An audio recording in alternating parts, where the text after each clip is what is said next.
on, guys? Welcome back to another episode of Leading Leaders. Here with me is Curtis Wilburn, and he is an amazing dude, fantastic guy in ministry right now.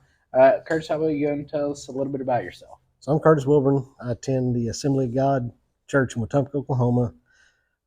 We've been going there for about 4 years now, and man, it's really changed my life. And basically, I just started going to keep my wife from getting angry at me, and it led into just massive changes in my life. And now I've stepped up, and we're leaders in the church, and on multiple levels of leaders in the church, and yeah, it's just been really great since I got into that. It's good, dude. And that's, it's funny how, things can start out as you're just trying to appease somebody, Yeah. and then you're like, oh, God got a hold of me now. So, Yeah. But that's good, though. So we'll start out with your first question. What made you step up in the role of leadership in your church? So like I said, we started going to church, and God really started turning our life around. And our pastor noticed a big difference, which his wife worked with my wife, and they kind of knew the struggles because my wife would talk to her a lot. And as he saw this 180-degree turnaround in me, from basically I'd walk through the door at start time and be walking out the doors like as fast as I could, to I was hanging around, I was talking to men, and just getting to know more godly men and stepping away from the people that wasn't leading me down the right path. And he asked me if I wanted to be part of the door greeter, just hi, how you doing, shake hands on Sunday morning. Mm-hmm. And then from that, they nominated me to be a trustee, and it's a by vote thing. Well, the very first time I got nominated, I didn't win, and then the guy who actually had won in the little election had health issues and had to step back, and they put it up, hey, can Curtis, basically just let me step in since I was the other guy on the list. And I started doing stuff. We trustees are in charge of maintenance, and we do kind of a little security thing, check doors during service, make sure nobody can sneak in the back, or stuff like that. And then from that, not out of nowhere, but kind of, we were kind of talked into co-leading a group, a small missional community group. From that, it turned into us totally leading missional community, or not totally, we are co-leaders, but we're the primary leaders in the small, missional community group. And man, after that, my wife got into children's ministry and kind of working with them guys, and we just went 100 miles an hour into it. Hey, that's the way to go, man. I mean, it was totally God who put me in all that. I mean, I wasn't like, I want to be a trustee or I want to do this. It was just like dominoes falling coming into the leadership part of it. That's awesome, dude. And that's what I think people misconstrue, is that most of the time when God calls you to something, it's not going to be, don't get me wrong, there is times of waiting, when God's calling you out of a season and into another one. But usually when he's calling you into a ministry or something like that, or into a leadership role, even into door greeting, because people underestimate door greeting so much. You're the first face somebody sees as soon as they walk in the door. And usually when God, like some of the stuff that we're doing, me and my wife, is just gas pedal pressed to the floor, man. It's no hold back. Like, you just kind of got to grab onto the wheel and like, all right, here we go. I want you to lead me where we're going, because I hope that I can hold on. But that's awesome to hear that. So what is some difficulties that you've ran into in your ministry with foster care? So with foster care, we don't get to work directly with the kids for, I guess security reasons is kind of what they said. They don't want anybody to know where the kids are or who the kids, names or nothing. So we actually provide like clothing, and I mean, what people don't realize when they go into foster care, sometimes they go in, they don't have clothes, hygiene stuff, toys. Yeah. So as the foster care thing, we provide, we donate that stuff. We do drives and gather it all up. And a lot of the stuff we have issues there is knowing what they need, one, and getting it to them based on the privacy things. Yeah. And we're really, really blessed that we have a a lady in our small group that she is a foster parent and has been for several children, and she acts as a liaison Oh, nice. between us. You know, like Nice. she knows the foster care system workers, and she can go in there because she is a foster parent. Yeah. So we'll gather it all up, and then she actually delivers it. And you know, the probably the biggest challenge is things are expensive.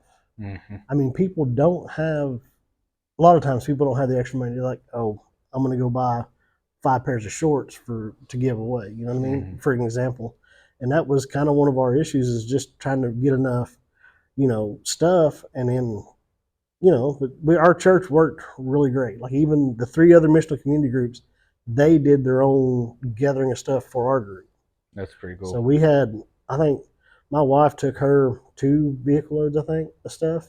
That's awesome. So it worked itself out. But the getting stuff to there is the biggest challenge, I guess. Trying to Yeah. get it all set up where we can just easily give it to them and all that mess. I wonder if have you talked to her about possibly doing like a what is it called, a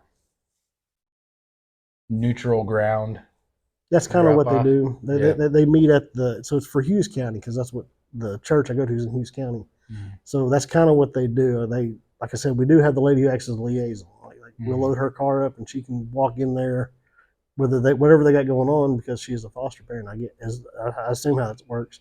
But my wife has met the lady at I guess the old jail in Holdenville, and that's where they drop stuff off there for them.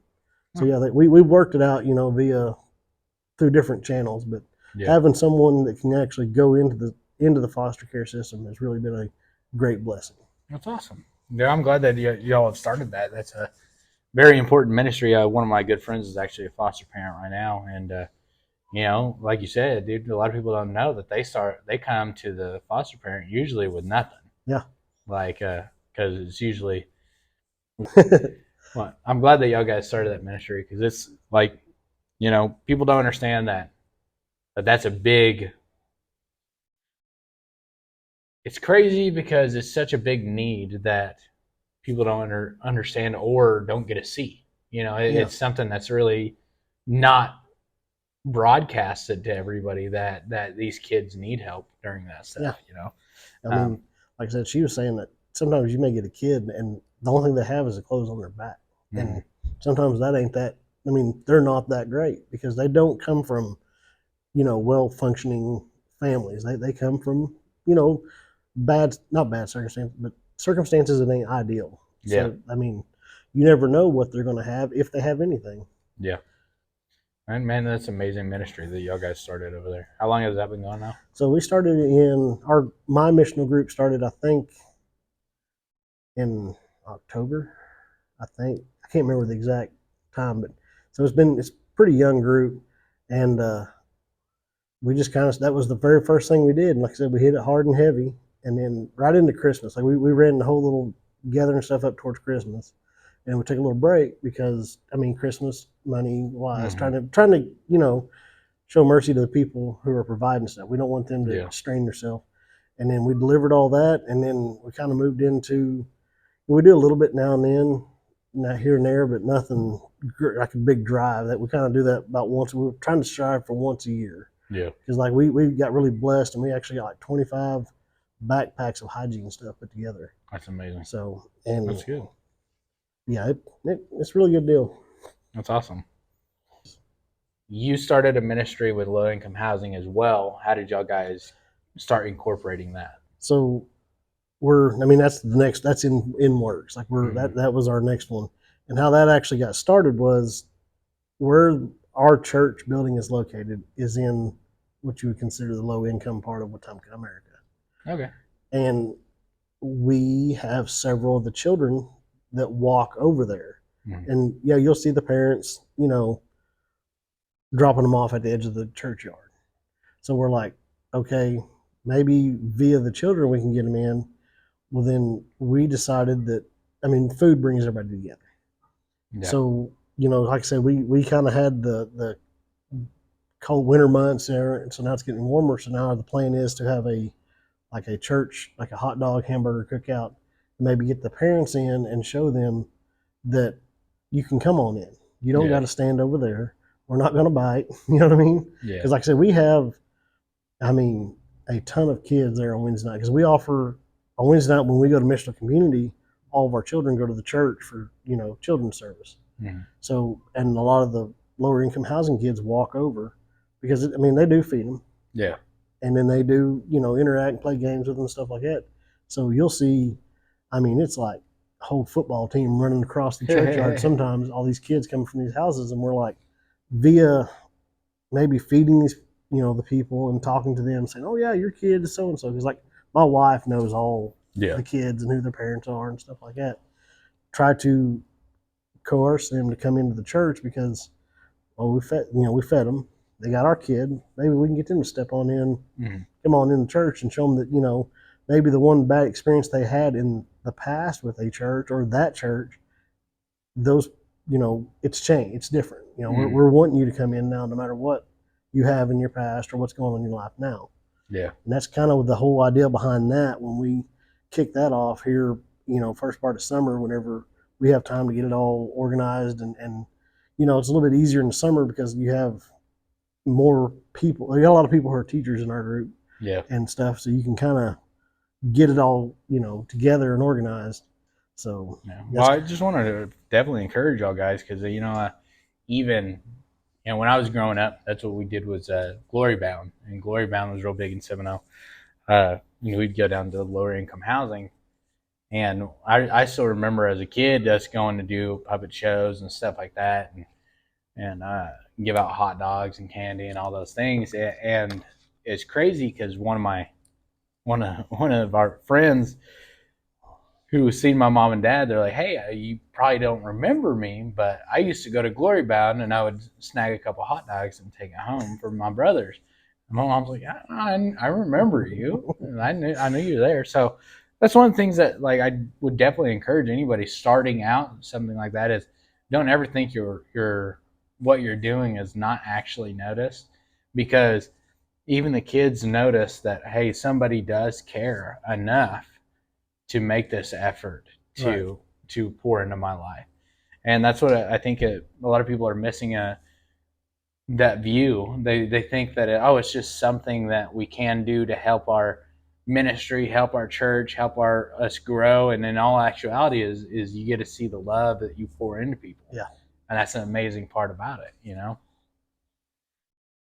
So how hard was it, or how hard is it for y'all guys to make connections with them?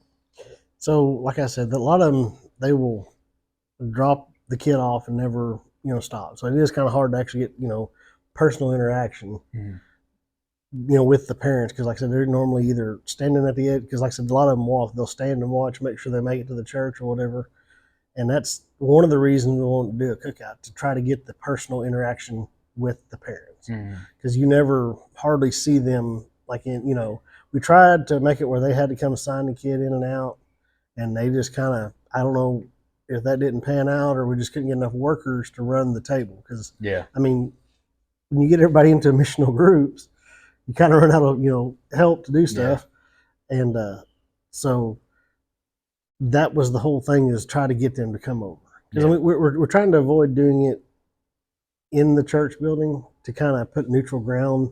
That way it's like, it's not the church, it's the church people. And maybe they can get to know us and do a couple of events and say, "Hey, why don't you come on over?" Let them know that they're welcome no matter what they got going on. But we don't want them. We're trying to avoid that, make them think they're coming to church, if that makes sense. Well, you're trying to break that stigma, because people put up that guard automatically, and it's sad to say, because a lot of people get church hurt, right? And they get, and one of my pastors said it the funniest way that I've ever heard it. He said, you get hurt in a bar, or you get mad at a bar, or you just stop going to that bar and you go to another one and start, but you don't do that with church. Most people, they get hurt, church hurt at one church, and that ruins all churches for them, because that's their automatic stigma that they put on people. And that's what I see what y'all guys are trying to do with y'all's group is break that stigma in y'all's community and make it to where it's a open communication. They're like, "Hey man, we're not trying to judge you. We're not trying to do any of that stuff. We are here if you want our help, if you want to be a part of our community, if you want to be here with us, and you're trying to open that door and break that stigma that people have set in their mind. Maybe something happened in the past that they don't like or whatever, and that's what kind of bridge y'all guys are running into, is they're trying to bridge that gap in between where y'all are at now and what happened in the past, Right. And a lot of people have a hard time letting stuff go. Yeah. Dude. And it's true. Like I that's why I think it's amazing what y'all guys are doing, because, in all honesty, if you look at it, if you never would even attempt to do that, that relationship bond would never happen. Right. And even if you only make contact with a couple of them, that's a couple more than you would have ever gotten. Right. If you wouldn't have done it. Right. Well, what does he say? He'll leave the 99 to save the one. Exactly. So, I mean, if you get one out of the whole deal, it's worth it. I get, in my opinion. Yeah. Well, and that's the biggest thing is, and I think it's crazy, is people all automatically think like the men's event. People think that coming to it was something, oh man, I'm about to get preached at and all this. No, I want to create a fellowship with you. I want to know who you are. I want you to know who I am. I want you to know that I'm a person and you're a person. And yeah, I might have done stuff in the past that wasn't good, but guess what? That's not who I am, because Right. God made me new, right? Right. And He can do the same thing for you, Yeah. right? And that's where people get confused, is they automatically see, oh, well, the church is hosting, so that automatically means that, oh, well, I can't go there because I'm going to get preached at the entire time I'm there. But that's what we're trying to do, is just make relationships. Just that way we're walking in town. Oh, hey, that's that guy, and you're maybe Billy Sue from down the street. Yeah. That's like I said, that's the whole goal, is to maybe just start warming up to these people, and maybe instead of watching their kids walk to church, they'll eventually walk them into the church, and then maybe it'll lead into them coming to church occasionally to eventually, becoming a full member and worshiping God the way the way they should be, I guess. But that's what we're hopeful for, Yeah. Right. From your leadership standpoint, how hard was it creating relationships inside your small group from when it first began to now? So we were nervous. Like I said, we had helped, basically filled in for another group leader. Like if they were out of town or sick or whatnot, we stepped in. And my wife does most of the talking. You'll find that I'm kind of the behind the scenes guy. So and when I do have to lead, I'm really nervous, because I'm like, okay, trying to think of how to word things. It really gets me twisted up. So she does most of the talking. Plus, she's a teacher, so she gets to use the teacher voice when she's just teaching. But the people in our group are great. Every one of us have some kind of relationship. I got one guy who I stand out there every Sunday morning greeting the door. And me and him, when people ain't walking in, we're obviously conversating. Yeah. And he's one of the guys that made me want to change my life, not as ministering to me, just, oh, hey, this guy's into doing what I do, but he doesn't drink and party like he does. Yeah. So I was like, oh, that's kind of cool. Yeah. And then there's another guy in our group that, he likes to deer hunt and whatnot, but he doesn't drink and party. I get to seeing these men in our church that I was like, wow, I can do all that and still worship God. I don't got to do this other life to live those things. So we're all really tight. Like we don't walk into church and not speak to each other. How about that? And then the ladies and all that, it's like family. Like you can literally put on, send a message out, hey, we got this going on, and there's just prayers. You know what I mean? Yeah. And even when we do struggle, they don't hold it against us. We were struggling here the last couple of weeks because life has gotten really busy, and we kind of realized we were leading more, not spiritually. We were trying to do it via ourselves instead of going through the motions type stuff. Yeah. And my wife is really struggling, and I was struggling to try to stay motivated with it. And then we just had to come clean on it. And instead of being angry, they were just like, y'all are doing great. We're praying for you. This happens. Just really loving towards us.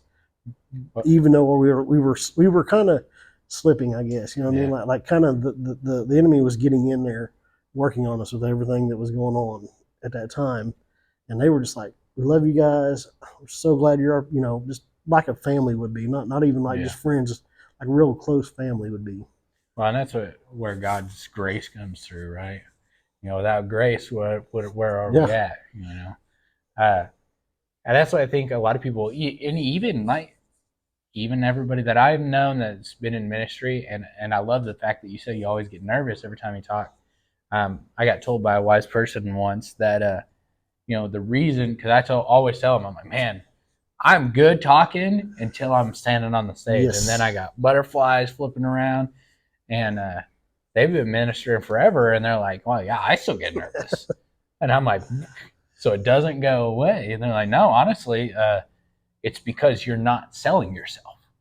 You're giving God's word, so you don't want to mess it up. That's why you're so nervous. If you were going up there to talk about a hunting trip that you had planned or something like that, you'd be fine. Yeah.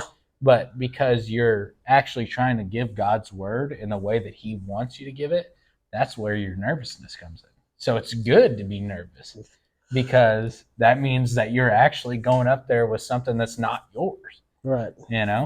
So I encourage you that if you get nervous, cool, stay on it, bro. That's the good part of it. But even like, even if you struggle, like you said, man, I was going through the motions, I was doing it. A lot of people that I know, a lot of good friends of mine have found themselves in that situation. And sometimes you have to like what you said you and your wife did. Take a step back for a second, look at what y'all are doing, readjust, and then go back at it. Yeah. Because, it's not really a fail on your part because you noticed what was going on. You're like, man, God, I don't have you in this, dude. Even with this podcast, I even had a bunch of questions written out, and I was just going through the questions and asking, praying, and picking questions out. And then I was going to do one, and one of my good friends, and I was just not getting any of the questions. Okay, God, what do you want me to say? And he's like, oh, good, you're gonna actually ask me now. Now I get to talk. And that was one thing he kind of like slapped me with. He's like, well, you're established now, so are you gonna let me speak through you instead of me trying to do what He's called me to do? It's let God do what He's trying to do through me, right? Right. And that just comes with y'all guys' walk, man. That's something that y'all guys had to get over. Now y'all guys can notice if you'll ever start to get tilted that one way again. Now you're like, I don't know, I gotta jerk the wheel back this way real quick. So I think it is. I wouldn't ever suggest doing it, but if it happens, if you step out and then look at and readjust and fix it, I see that as a tool to help you grow. You're growing in your walk with God. It's not something that should demean you, right? Oh, I messed up. Okay, cool, you messed up. Now, so I was talking to Michaela about today, dude. If you mess up, are you going to stay flat on your back, or are you going to get back up and go back at it again? Get back on the horse, man. So I see it as something that y'all guys got to get over together. Yeah. So it's an awesome opportunity for y'all to grow together in your own ministry. What was it like? What is it like for you and your wife to do ministry together? So we work really well together. Like ever since, when I started turning my life around, she's my best friend. So it's just like, hanging out. Like, you want to go lead this group. It's just like taking your best friend to go hang out and lead a group, Yeah. So we really, where she talks really well in front of people, I try to learn like facts. Like she'll be rattling off, and I'll have to be like, hey, no, this is how it needs to be worded, or whatever. Mm-hmm. Like I said, she just gets on a roll. Because some people get on a roll and they don't really, kind of. Trying to think how to say this. Basically, she'll say something. I'm like, no, you need to rethink how you say that, or it could be perceived wrong, right? Or say it that way, or people are like, what'd she say? Yeah. But yeah, that's how we work. In life, in ministry, in everything, we do stuff really well together.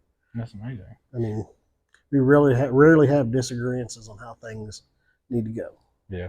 So, And that's one of the things that I told everybody. I mean, if I did not have my wife supporting me and backing me in all the ministries that we do together, I wouldn't have went nowhere in any of the ministries, right? Because I'm not saying I went anywhere, but our ministries together is greater than our ministry separated, right? Because technically we're married, so it's our ministry. It's not my ministry and her ministry. It's our ministry together. And I think it's awesome that y'all guys get to share that together, y'all's ministry, and grow it together. And just y'all guys get to learn together, dude. And it's just really cool. I know it's like sometimes I get really like down about something we got going on via ministry or at church. She'll lift me up, and then vice versa. It'll be one week I'm that way, like I just don't want to go to Sunday.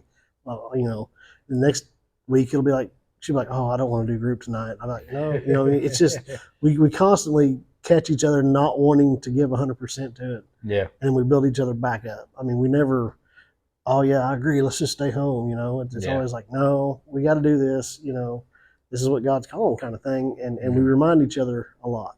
Yeah. Well, and that's good because God set y'all together for that reason, right? Because, you always hear people say, well, opposites attract. I agree with that statement, but at the same time, the way that I see it and the way it's been in me and Michaela's relationship is that the way the opposite thing is if I'm down in the dumps, she's super happy. Right. And if she's down in the dumps, I'm super happy. So it's like you said, we get to balance each other out and bring each other up to the level that we need to be at, where we're level-headed and right-minded to where we need to be at for the situation. Right. That's pretty cool. All right, so we're going to wrap it up with your last question. Uh-oh. So if you had to give one piece of advice to somebody starting out in ministry, especially in, lower income ministry or foster care ministry, what would be your advice to them? I would say don't get discouraged whenever you do have failures, because if you're in a leadership role, you're going to have setbacks, failures, down times whenever you're just like, man, I can't do this. Just don't let that get you down. Always look at the bright side of everything.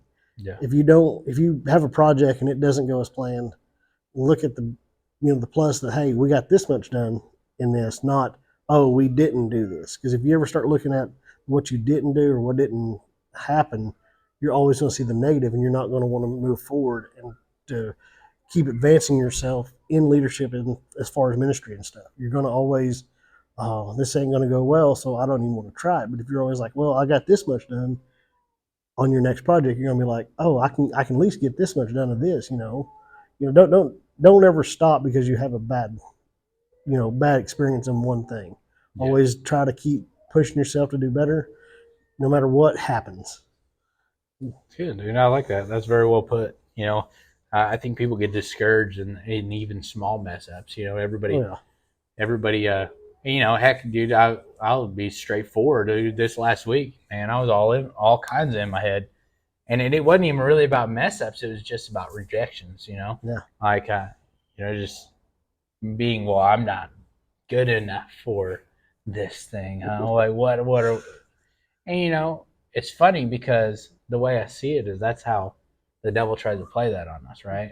If he can get you to play on his own words in your head, oh, dude, that's where the game comes. Right. And that's one of the things I think God has pushed in our lives extremely is, be an encouragement to each other. Like me and you, dude. I wouldn't have ever met you if we wouldn't have started working in Enviro together. That's but true. Now we get to be an encouragement to each other, right? Every day. So, but man, thank you again for coming on the show. Thanks for having me. Oh yeah. Well, come back next week for another amazing leader. May God bless you.